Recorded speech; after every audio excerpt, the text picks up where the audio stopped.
At a honky-tonk in the heart of San Antonio. The Lonesome Rose has been far too lonesome these last 9 months. One of my dreams was to open a place like this. Garrett T. Capps is part owner of the bar and a musician himself. Last year I probably played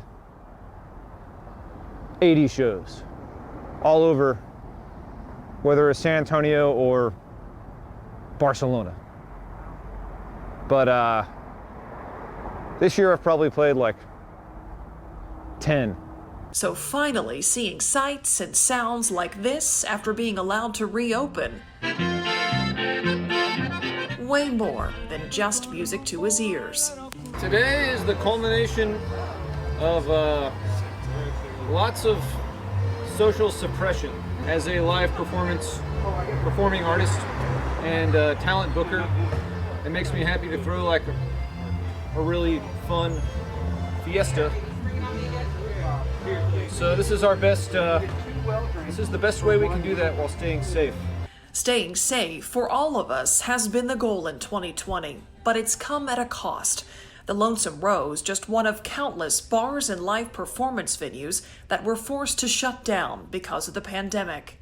If there's somebody who's really been hit harder than venues, I'd love to know who it is. Chad Carey owns Paper Tiger just down the St. Mary's Strip. This venue and venues like it are dependent on getting, 500 to 1,000 people in the room and pressed up against one another and singing and dancing and having fun. There's no way that could ever work with this pandemic.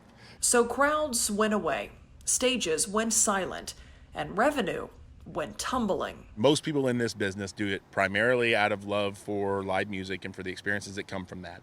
And there's been zero help, zero resources, just virtually nothing available for an industry that's not just been negatively impacted, it's been completely shut down and will be so for the future and should be shut down for the future until things can be safe.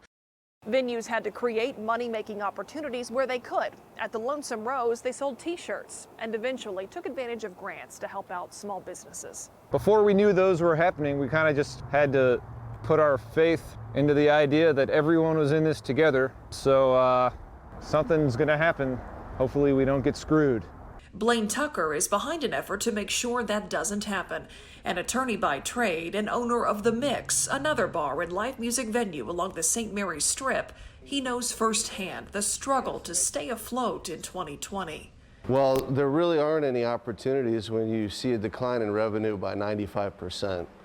And when government tells you you have to shut down, you're shut down. He's locally in charge of lobbying for the Save Our Stages Act, legislation that could help keep performance venues up and running, not only for the economic impact they generate. Small clubs like this are the incubators for music development in any community.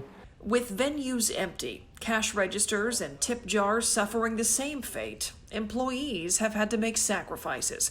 Carey has kept all of his employees on board, but not without pay cuts. There's also been, a lot of moralizing from people about what people in our industry should or shouldn't do. Oh, you should be shut down. There's no way you should stay open. A lot of those people have the luxury of being able to make that decision for themselves. They have enough money, they have enough resources, they have a job that allows them to do that. They don't understand that there are, in the city of San Antonio, literally tens of thousands of people in the service industry. They earn their livings this way, they support their families this way.